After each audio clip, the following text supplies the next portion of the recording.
Bom, a ideia hoje dessa apresentação, que está intitulada Conflito de Gerações e a Arte de Ensinar na Sociedade Contemporânea, ela está dividida em duas partes, né? A primeira parte, eu gostaria de conversar um pouco com vocês sobre as principais características de diferentes gerações que hoje circulam no mundo e que eu entendo ser uma ferramenta interessante para talvez tentar explicar alguns problemas que a gente tem em conviver com idades diferentes. Então, a primeira parte é mais ou menos uma discussão sobre as principais características que a gente encontra em diferentes faixas etárias.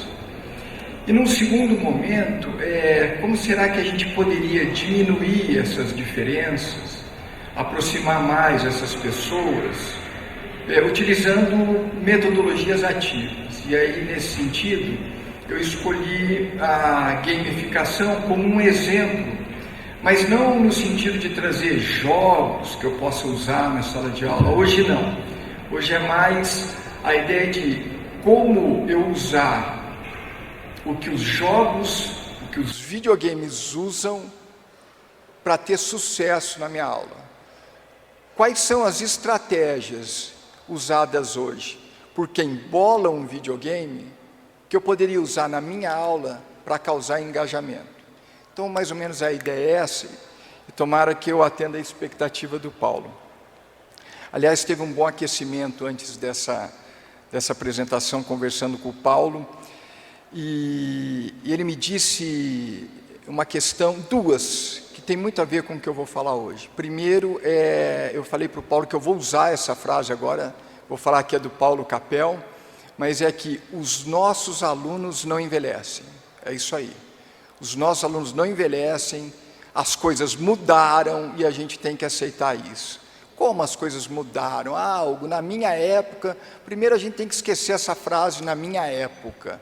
A nossa época é agora, para todo mundo. Não tem essa que na minha época eu estudava muito mais, na minha época eu tinha muito mais comprometimento. Não, a gente tem que entender o que está acontecendo, porque de fato as coisas mudaram. Se a gente for parar para pensar que hoje a gente usa um celular que tem 1001 funções, e o que a gente menos usa no celular é fazer uma ligação.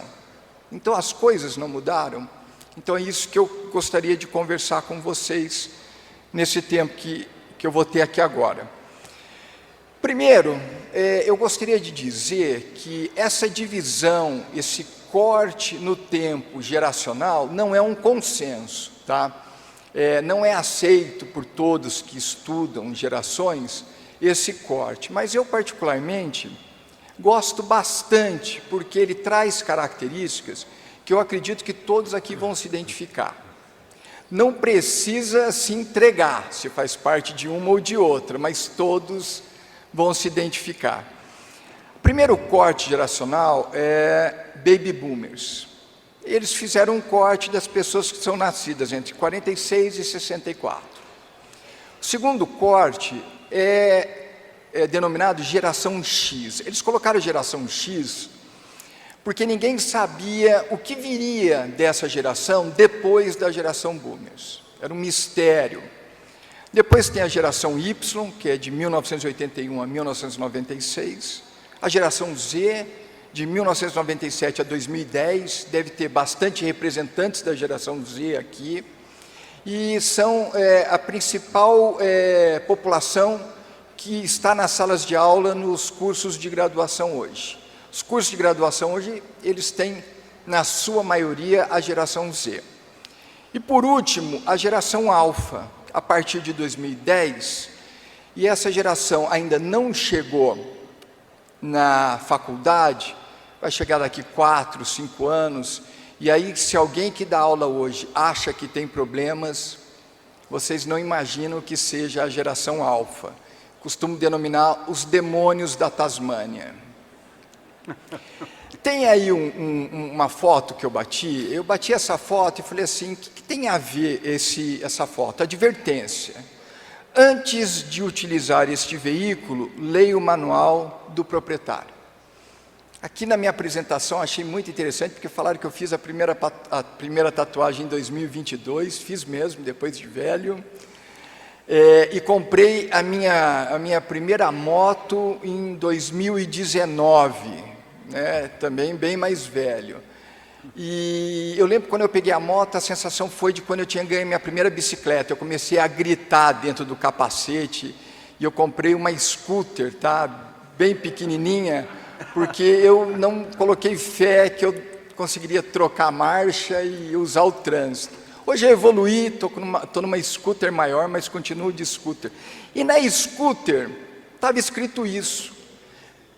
Depois de alguns meses eu percebi isso. E sabe o que eu fiz? Porque eu sou lá das gerações mais lá em cima. Eu fui lá em casa, peguei o manual da scooter e li. Sabe quando a geração Z iria fazer isso? Nunca. Nunca. Porque alguém aqui da geração Z já leu o manual do celular? Sabe por que não lê? Porque hoje os equipamentos são feitos para aprender usando. Por isso que eu chamo a geração Z de geração touch. Você pega o celular e começa a fuçar. E você aprende a usar o celular. E você pega um cara da geração alfa e ele começa a fuçar e ele aprende fuçando. Mas por que eu e a minha geração não faz isso? Quem agora é da geração Baby Boomers e da geração X vai me entender. Uma vez meu pai comprou um 3 em 1. A geração Z aqui não sabe o que é um 3 em 1. É um som que tocava disco, fita e rádio. E aí a gente montou aquele 3 em 1 na sala e eu fui apertar o on. Meu pai falou assim: você sabe o que está fazendo? Você já leu o manual? Leia o manual antes de mexer, senão vai quebrar. Vocês estão entendendo? E por que eu estou com esse discurso? E por que eu estou falando que a geração X e a geração Baby Boomers precisa ler o manual? E a geração Z e Alfa, ela tem que aprender tocando. Ela é a geração touch. Porque você não vai conseguir engajamento na sala de aula se você não tornar essa geração protagonista do processo. Eles não vão ficar sentadinhos, olhando você como se você fosse um manual móvel, ensinando eles como fazer. Se eles não participarem, eles não vão se interessar. Então é sobre isso que eu gostaria de conversar com vocês hoje. Vou dar mais um exemplo de diferenças geracionais. Quem é da geração X e geração Baby Boomers, quando o pai levava numa visita na casa de um amigo, que era muito raro, hein? Porque criança não era para sair de casa. Hoje criança decide aonde vai almoçar no domingo. Decide pelo vô, decide pela avó, decide pelo tio e pelos pais. Você está criticando isso? Não. De certa forma, é uma qualidade, mas que tem que ser orientada. Bom, quando a gente ia fazer uma visita, essa geração mais antiga, na casa do amigo dos pais, o dono da casa falava assim para você, olhava para você, se sentava no sofá e nem respirava. E falava assim: você quer um copo d'água? Você olhava para o seu pai, é mentira o pessoal do Baby Boomers aqui, geração X, você olhava para o teu pai e teu pai fazia assim, ó. Aí você aceitava o copo d'água. Um dia desses eu encontrei com uma fera da geração alfa dentro da minha casa. Ele estava com a geladeira aberta e me questionou: tio, não tem coca hoje? O que significa isso, sabe? Significa que eu, da geração X, quando eu ia ligar para o meu orientador de doutorado, eu ensaiava. Eu ficava assim, ó. Será que eu começo, bom dia, professor? Ou será que eu falo assim, olá, professor, tudo bem? Eu ensaiava, porque eu fui criado de uma forma muito rígida. Hoje meus alunos me mandam um WhatsApp às 11h30 da noite, e falam assim: professor, vai ter prova amanhã? Eu tenho uma inveja dessa, sabe, desse despreendimento, e é isso que eu vou conversar com vocês hoje, e como a gente pode diminuir um pouco essas diferenças. Bom, geração Baby Boomers aí, quem é dessa geração lembra dessa foto? Essa foto ela é clássica. São indivíduos que viveram as grandes transformações do pós-guerra, em geral criados com muita rigidez e disciplina. Era uma época de muita carência em função da guerra. Cresceram focados e obstinados e valorizaram muito o trabalho, a família, a realização pessoal, a estabilidade financeira e a busca por melhores condições de vida. São aqueles que, fugindo da guerra, entraram num navio e eles dividiam uma banana em 8 partes para a família poder comer. É essa geração Baby Boomers. Depois vem a geração X, a geração que vivenciou a fase da Guerra Fria, os movimentos de grande impacto, como o Maio de 68 na França e a onda hippie. No Brasil, coincide com o período da ditadura militar, o desenvolvimento industrial e o crescimento econômico. As pessoas dessa geração dão valor ao diploma formal, à capacitação e estabilidade profissional. Para essa geração, que tem os filhos na geração Y e na geração Z, eles não entendem que a moçada não quer mais saber de entrar no emprego e ficar no emprego até aposentar. Não se tem mais plano de carreira, se tem trilha de carreira. E a gente não consegue entender porque o ápice do sucesso profissional é entrar num local e ficar até a aposentadoria.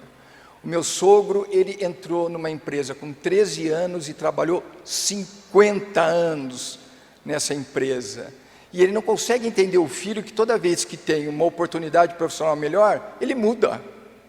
Ele simplesmente muda. Ele muda de emprego e nem sempre por causa do dinheiro. Muitas vezes o que mais pesa é a qualidade de vida. É o que começa a ver com a geração Y. Considerada criativa e alinhada às causas sociais, são mais ligados hoje à questão do meio ambiente, não tem como prioridade o trabalho intenso, a formação de uma família e a busca por estabilidade na carreira, ao contrário das gerações anteriores.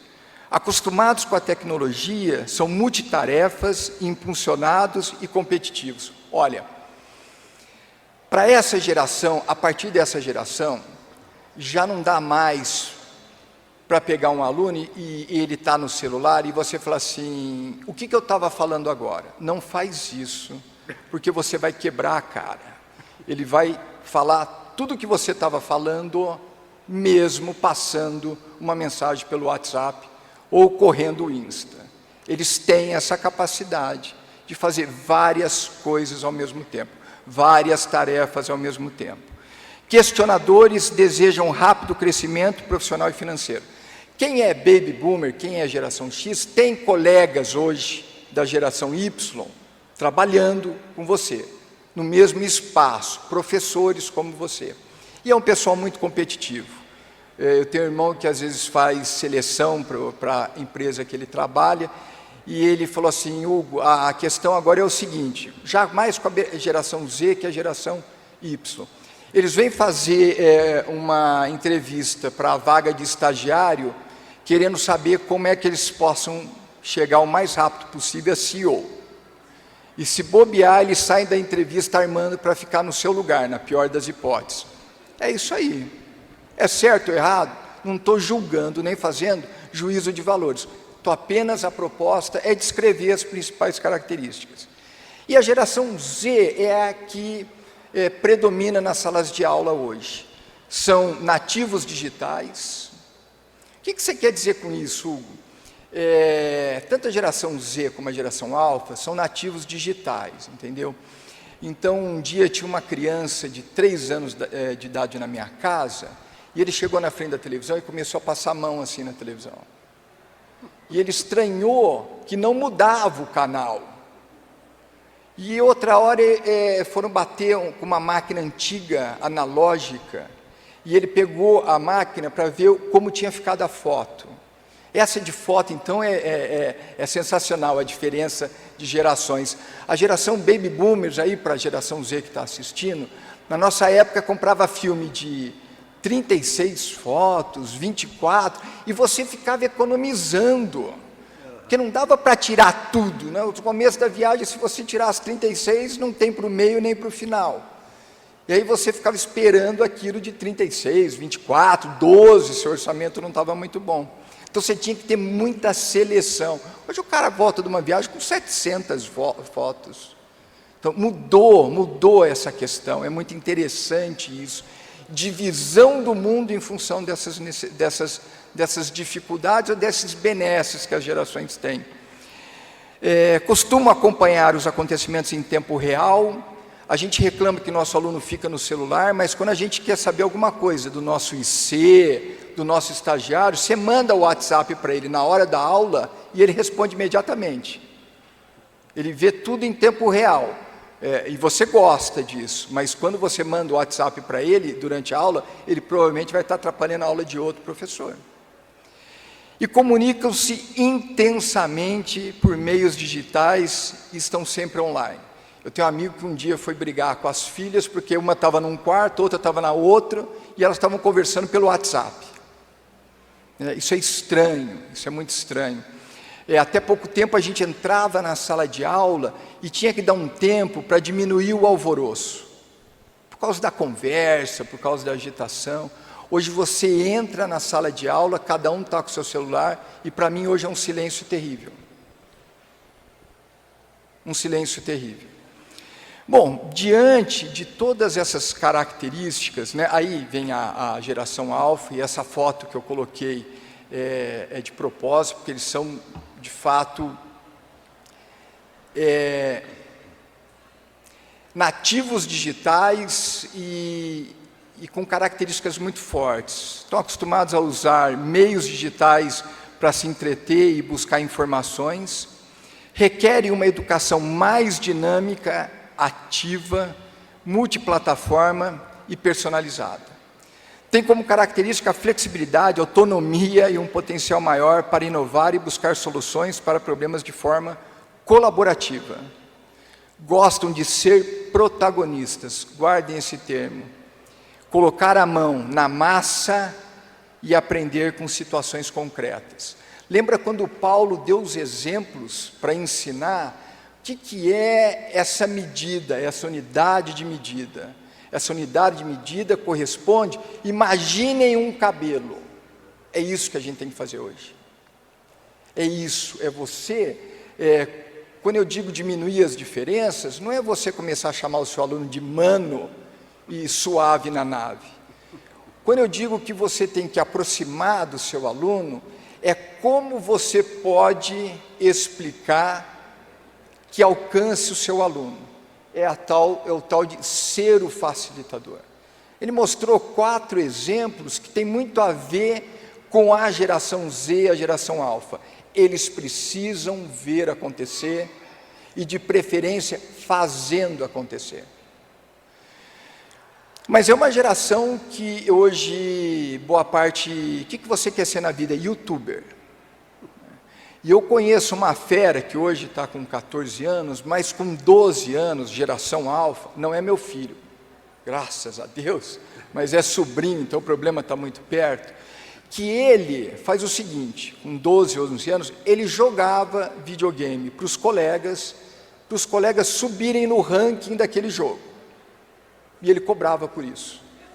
Eu falei, não, está de brincadeira, o pai dele me falou, não estou de brincadeira.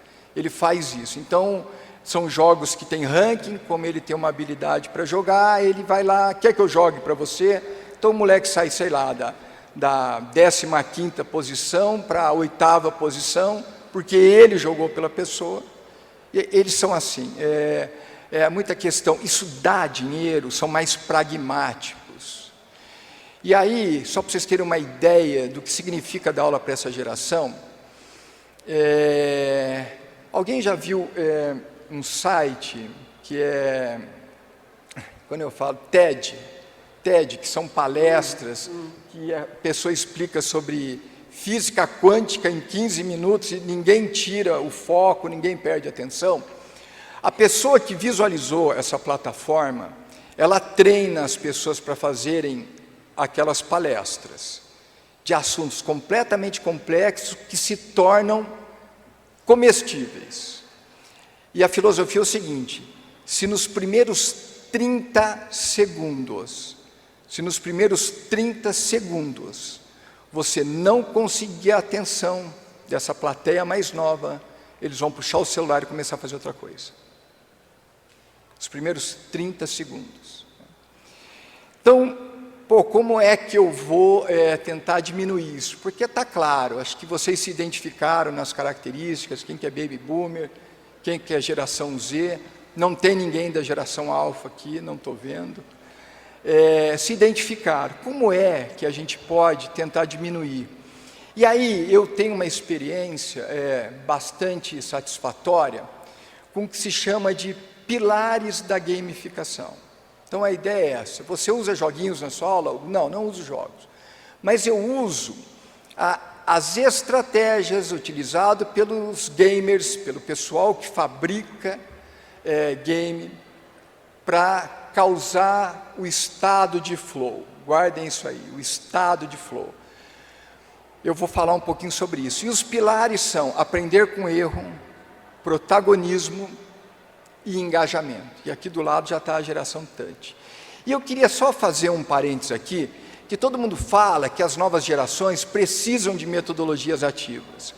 As metodologias ativas devem ser usadas para facilitar o aprendizado e não para livrar o professor da sala de aula. E por isso eu gosto muito dessa foto, sabe? Não se apoie em recursos, use-os corretamente. Não adianta você querer inventar um monte de estratégia, como se você fosse um animador de palco, achando que aquilo vai causar engajamento. Muitas vezes, um quadro e um giz tem uma repercussão muito melhor do que estratégias de metodologias ativas. Mas, se você continuar no esquema que não leva em consideração aprender com erro, protagonismo e engajamento, você não vai causar engajamento hoje com os seus alunos em sala de aula. O que seria o aprender com erro? É o conceito de que, no caso do game, o jogador não deve ser punido por não conseguir acertar de primeira. Você, no game, só passa de fase se você entender o que você está errando. Aí vem uma coisa muito interessante entre as gerações. No processo da gamificação, o erro deve ser visto como uma oportunidade de aprendizado, e na vida também. A pergunta a ser feita é: você consegue encontrar uma maneira de solucionar esse problema, ao invés de, você sabe a resposta? E aí vem uma questão para quem está dando aula da geração Baby Boomer e da geração da geração X, que é muito complicado com aprender com erro. Porque nós somos criados que o erro é sinal de fracasso. Se você errou, é porque você não se preparou direito. Se você errou, é porque você foi incompetente. E, na verdade, e o Paulo lembrou, não lembrava disso, tem uma frase que a gente só aprende na dor ou no amor. A gente só aprende na dor. Aí você vai falar assim comigo: Hugo, então você está estimulando o erro? Não, eu não estou estimulando o erro. Eu estou querendo dizer que o erro pode ser uma excelente ferramenta de aprendizado. Aí você pode falar assim para mim: tomara que numa escola de pilotos de avião eles não ensinem esse aprender com erro, né? Eu não quero estar no avião que o cara vai aprender com erro, porque ele não vai ter outra chance, muito provavelmente. Mas por isso que apareceram nos últimos tempos dentro do ensino os simuladores, os laboratórios de simulação. E eu estava conversando com o Paulo sobre um case desse. Eu tenho uma amiga na enfermagem que trabalha com laboratório de simulação na enfermagem, e que em determinado momento da aula ela prepara um ambiente hospitalar que coloca um funcionário como artista, né, e determina alguma coisa que está errada naquele ambiente que o aluno vai ter que identificar. E numa das situações é aquela gradinha que fica ao lado da cama, aquele suporte que impede que o paciente caia, e eles deixam abaixado, numa das simulações. Aí o aluno entra lá, individualizado, personalizado, isso dá um trabalho louco, mas é fenomenal o resultado. A pessoa procura ver se a sonda não está dobrada, ver se o soro está na velocidade, tudo direitinho. e não percebe que aquela proteção não foi levantada. E em determinado momento, o funcionário cai da cama. E eu vi os filmes sobre esse laboratório de simulação e é um choque. Para quem está naquele exercício, é um choque. E eu vou falar com certeza para vocês, quem passou por essa experiência de erro na simulação, nunca mais vai esquecer isso. Nunca mais vai entrar numa quarto de hospital e não verificar a primeira coisa, se está levantado ou não a proteção. Então, isso que é aprender com o erro. Depois vem o protagonismo. O protagonismo é a sensação percebida, no caso, pelo jogador ou pelo aluno, que as suas ações influenciam diretamente no resultado final. O que você faz vai provocar consequências. Ele precisa saber disso. E aí que o Paulo deu uma frase muito interessante. A aula é para o aluno e para o paciente. No meu caso, a aula é para o aluno da graduação e para o aluninho que ele vai trabalhar. Então, você tem que ter um processo de ensino que mostre as consequências do certo e do errado, a aplicação prática daquele conhecimento, o entendimento de que ele está no controle, que ele é capaz de alterar o rumo da sua vida futura, mudar seus hábitos e decisões atuais, a percepção de que seu presente molda o seu futuro. Essa geração Z e a geração Alfa, eu vou dar outro exemplo. Um dia eu estava em casa e os meus meninos estavam na frente da televisão e a cena era o seguinte, tinha um grupo de soldados dentro de um barco chegando numa ilha aparentemente para fazer um ataque surpresa naquela ilha. Eu passei lá na frente da televisão, sentei e falei assim, que filme é esse? Eles falaram assim para mim, não é filme, pai, é jogo. A geração Z não está entendendo o que eu estou falando, mas a geração Baby Boomer e a geração X sabe dos primórdios do videogame, que era um Atari. E só tinha Atari quem era muito rico. E o jogo Atari era assim, 2 colunas e um quadrado, não era nem uma bola, um quadrado, e você jogava tênis, aquele quadrado vinha para cima, você levantava, batia, ele voltava, e você ficava jogando daquele jeito. Isso que foi o videogame da nossa geração. E hoje tem videogame tão real, que parece um filme. Por que você está falando isso, Hugo? Porque uma pessoa que joga como se fosse um filme, que ele decide o que ele vai transportá-lo, que ele decide qual arma ele vai pegar, que ele é protagonista full time daquela ação, vai conseguir ficar assistindo a sua aulinha sem participar? Entenderam? Entenderam? É isso que a gente precisa entender dessa nova geração. Eles vivem num mundo em que tudo eles estão envolvidos. Eles não leem mais manual. Eles aprendem fazendo. Por último, é o engajamento. E aí eu vou falar um pouquinho do flow e estou para finalizar. O engajamento é definido como a não obrigatoriedade na participação de um processo. Ele não tem que estar obrigado lá.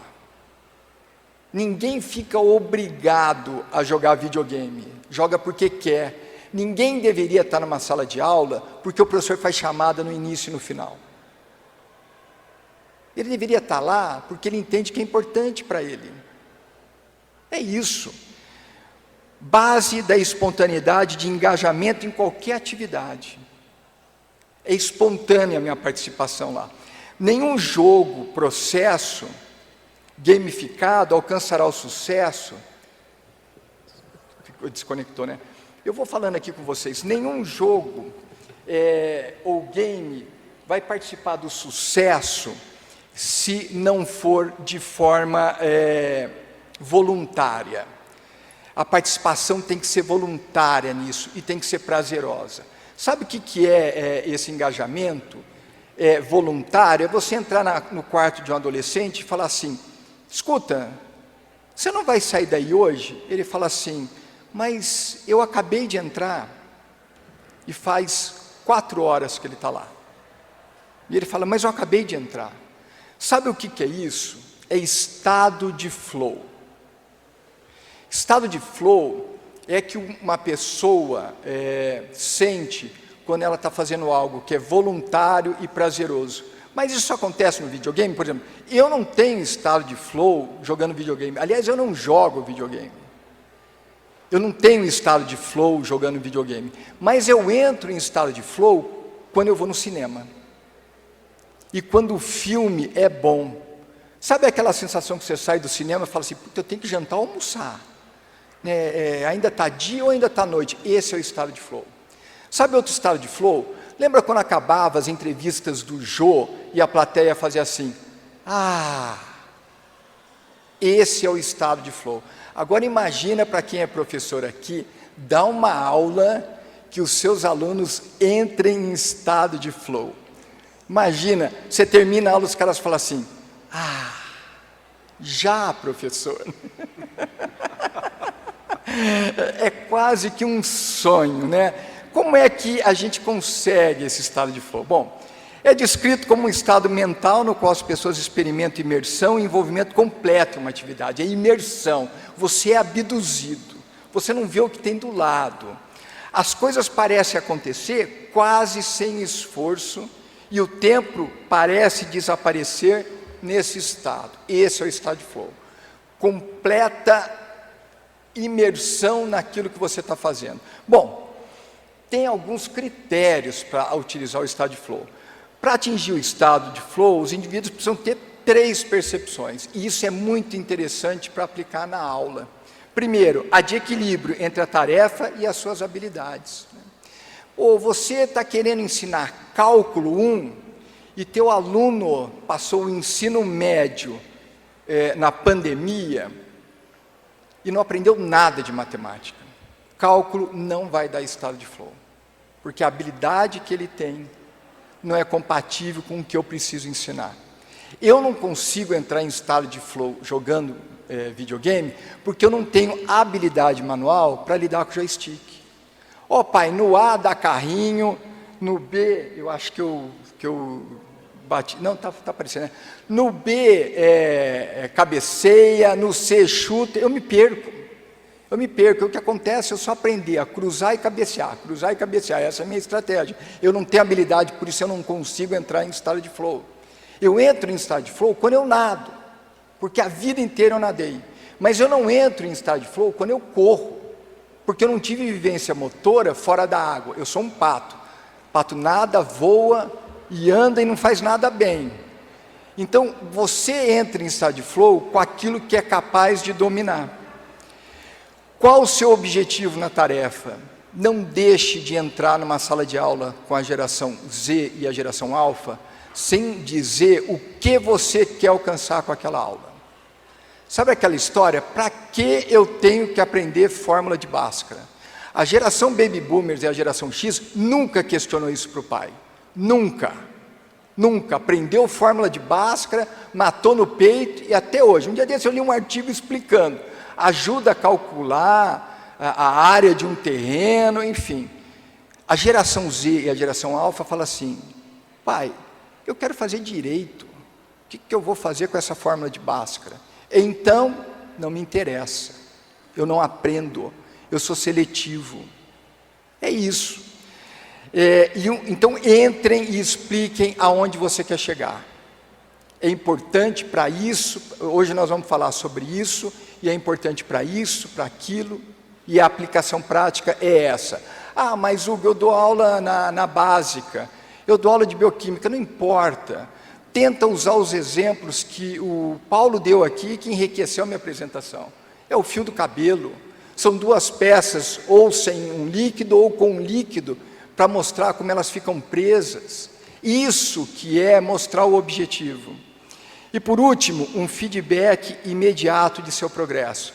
Gente, prova não é para ser devolvida 2 meses depois. Mas eu não tenho tempo, eu tenho que participar da reunião da congregação, do CTA, da comissão para não sei o quê, enfim. E eu não tenho, quanto mais rápido você der o resultado de uma prova, melhor vai ser o aprendizado do erro. Você corrige a prova e fala assim, boa parte da turma teve erro na 6ª questão. Aquilo indica que não ficou claro. Isso é aprender com o erro. E isso precisa ser feito imediatamente. O videogame dá o feedback imediatamente. Passa ou não passa de fase. Então a prova tem que ser entregue de forma imediata. Não pode deixar passar aqui. Inclusive para você entender como está sendo o seu processo. Toda essa preocupação é para ter um objetivo.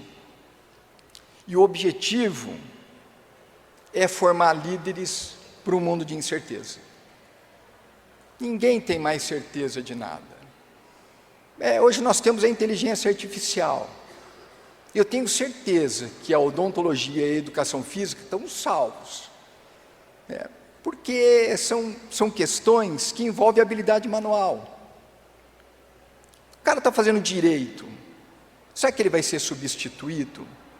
Então, é um mundo de incerteza. Até que ponto a minha área na odonto, a minha área na educação física vai ser substituída? Até quando eu vou poder fazer um plano de treinamento para o meu aluno na academia? E até quanto a inteligência artificial vai fazer isso? Mas você não tem medo, Hugo, então, de que eles comecem a usar a inteligência artificial para ir treinar sozinho na academia? Não, porque eu sei que um dos melhores momentos de uma aula é quando o aluno recebe o alongamento, que tem aquela proximidade, que tem aquele vínculo.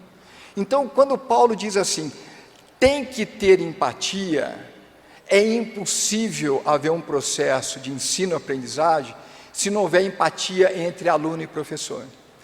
Se você está entrando na sala de aula assim, esses alunos não querem mais saber de nada, eu quero que passe rápido, porque eu estou de saco cheio, não vai rolar um processo de ensino-aprendizagem. Não vai acontecer. A gente tem que tentar diminuir as diferenças, porque a gente hoje precisa formar líderes para o mundo de incerteza. E por último, essa foto meio que explica por que um professor de educação física hoje trabalha com... Não precisa, a foto vocês chegaram a ver, sou eu entre 2 meninos, eu sei o nome deles, mas eles são conhecidos só pelo apelido, Goiás e Peru. Esses meninos, eles me procuraram porque eu tenho um projeto para trabalhar com criança obesa e usa Exergames. São os videogames que trabalham com o corpo. E foi muito bom porque as crianças obesas começaram a ir para a escola de educação física para jogar videogame. E depois de 20 dias elas já estavam participando de todas as outras atividades. E esse laboratório que a gente tem é dentro de um ginásio, para que elas saíssem, desse de cara com uma aula de futsal, desse de cara com uma aula de multiesportes. E foi uma experiência muito prazerosa que eu tenho. E que esses meninos me procuraram, falaram, professor, eu sei que o senhor trabalha aí com games ativos, e a gente trabalha com game tradicional mesmo. Nós temos um grupo chamado Gaming Club. E eu, preconceituosamente, achei, cara, a molecada na faculdade que fica jogando videogame não quer saber de nada. Foi o meu preconceito. E da unidade que eles estavam, também havia esse preconceito. Que é o preconceito da geração X e da geração Baby Boomers, porque é isso que nós temos de experiência. Hoje, gente, quem joga videogame bem está ficando muito mais rico, provavelmente, do que a gente. Mas, enfim.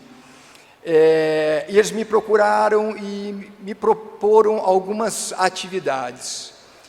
E foi sensacional, porque eu quero dizer da qualidade da geração Z e da geração Alfa, que é muito melhor que a nossa geração.